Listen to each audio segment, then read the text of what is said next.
दूसरा वरदान सुनते हैं तो हाथ जोड़ते कैकेयी माता से कहने लगते हैं, कैकेयी पूरी अयोध्या का विनाश हो जाएगा, तुमने ऐसा दूसरा वरदान मांगा और क्या बिगाड़ा राम ने तुम्हारा जो उसके लिए 14 वर्ष के लिए वनवास मांगते हैं।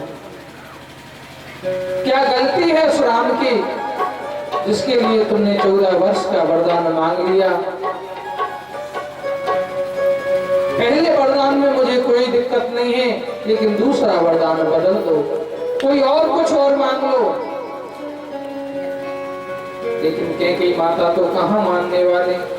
महाराज दशरथ जी बहुत प्रकार से निवेदन किया कि तुम अपने हाथों से अपने पैरों में कुल्हाड़ी मार रही हो, अपने किए का बाद में पछताना पड़ेगा। कैकेयी अभी तुम समझती नहीं हो, ऐसा मत करो। लेकिन कैकेयी मैया कहती है, देना हो तो दो और नहीं मना कर दो। और तुम ही कहते थे कि रघुकुल रीत सदा चली आई, प्राण जाए पर वचन न जाए, और आज कहते हो कि वरदान नहीं दूंगा। महाराज दशरथ जी कहने लगे, मैंने मना कब किया, मैं तो तुम्ही से निवेदन कर रहा हूं कि वरदान को बदल दो। मैं अपने कुल में कलंक नहीं लगाना चाहता, लेकिन तुमसे निवेदन कर रहा हूं कि उसकी जगह कुछ और मांग लो। लेकिन भाग्य और प्रारब्ध जिसकी बात है, ऐसा हो नहीं सकता।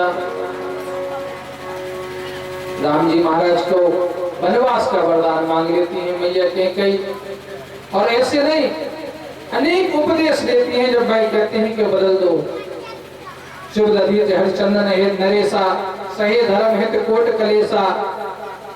देखा है शिवदधीच महाराज शिवी कैसे राजा हुए, महाराज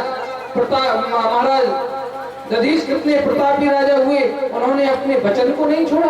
और आप कहते हो कि वरदान बदल दो, देना हो तो दो और नहीं मना कर दो कि मैं नहीं दूंगा। एक बार मैं आपके मुंह से यह सुनना चाहती हूँ कि कैकेयी मैया कहने लगी कि एक बार कह दो कि मैं वरदान देने के लिए तैयार नहीं हूँ। महाराज दशरथ कहते हैं, नहीं, सब कुछ निछावर कर दूंगा, लेकिन मैं अपने कुल में कलंक नहीं आने दूंगा। महाराज ने यहाँ तक भी कहा कि महारानी कैकेयी राम मेरे नेत्रों से अलग हो जाएगा तो मैं प्राण त्याग दूंगा, और मेरे प्राण निकल जाएंगे तो आपका वैधव्य आ जाएगा, आप विधवा हो जाएंगे। लेकिन मैया कैकेयी कहती है कि कुछ भी हो, मैं सब कुछ सहन करने को तैयार हूं, लेकिन राम को वनवास जरूर दूंगी। देना हो वरदान तो दो, मेरा जीवन राम के अधीन है। महाराज कहते हैं मनु रूप में उन्होंने जब वरदान दिया था, फनी बिन मनि जिम जल बिन मीना, मम जीवन तिम तुम्हि अधीना,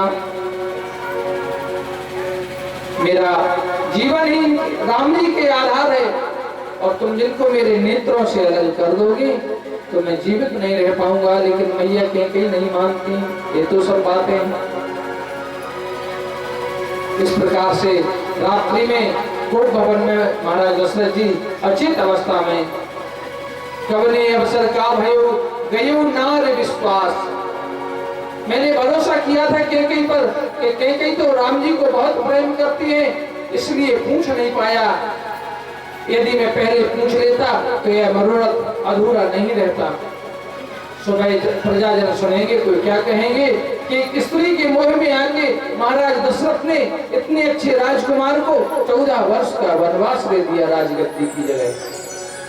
मेरा कितना अभ्यास होगा प्रजा में। महाराज सोचते हैं मेरे लिए तो कोई रास्ता ही नहीं बचा, क्या करूं। इस प्रकार से बहुत दुखित होते हुए महाराज इस राजहट, स्त्री हट और बाल हट, जे हट पर अड़ जाए तो रुकने वाली नहीं है। कहा न करे अब ला प्रबल कहीं जगह खाए, काल न खाए। महाराज कैकेयी बदलती नहीं है और महाराज दशरथ अचेत हो जाते हैं। ऐसे ही करते करते रात्रि निकल जाती है, एक पहर दिन आ जाता है। महाराज दशरथ जी के द्वार पर सेवकों की भीड़ लग जाती है, नगाड़े बजते हैं, तो महाराज के कानों में श्रवण आवाज पहुंचती है, तो कहते हैं इनको कोई जाके बंद करा दो, मुझसे सहन नहीं हो रहे।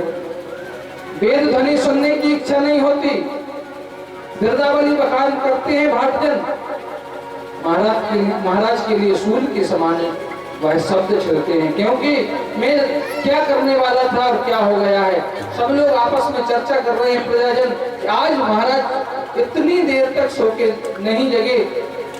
जो ब्रह्म मुहूर्त में जाग जाते थे 4 बजे कम से कम ब्रह्म मुहूर्त वेला में, आज तो एक पहर दिन चढ़ गया है। हे सुमंत जाकर के तो देखो महाराज कहाँ हैं। सुमंत आते हैं। सुमंत ने देखा कि महाराज को भवन में कैकेयी मैया बैठी हुई हैं और महाराज दशरथ जी लेटे हुए हैं, राम राम की रट लगाए हुए हैं। ऐसे ही सुमंत महाराज आए, महाराज को प्रतिज्ञा किया, प्रणाम किया। महाराज सुमंत ने मंत्री है, बहुत चतुर मंत्री है सुमंत। रामचरितमानस में 3 मंत्री बहुत चतुर मंत्री हुए हैं। महाराज दशरथ के यहाँ मंत्री सुमंत और किसके नाम है मंत्री जामवंत और लंका में मंत्री माल्यवंत। इन तीनों के नाम में अंत में आधना और ता आता है। बहुत कुशल मंत्री सुमंत जैसे ही आए, उन्होंने कैकेयी मैया से कहा महाराज को क्या हुआ। कैकेयी मैया कहने लगी मुझे तो ये कुछ पता नहीं है, मैंने तो अपने वरदान मांगे हैं, तभी से राम राम की रट लगाए हुए पड़े हैं, जाकर राम को बुला के लाओ। महाराज सोचते थे कि राम को पता न लग जाए कि इस प्रकार से वरदान ले लिए हैं कैकेयी मैया ने, नहीं तो राम भी मानेगा नहीं, वरदान की पूर्ति कर देगा, बन जाने से रुकेगा।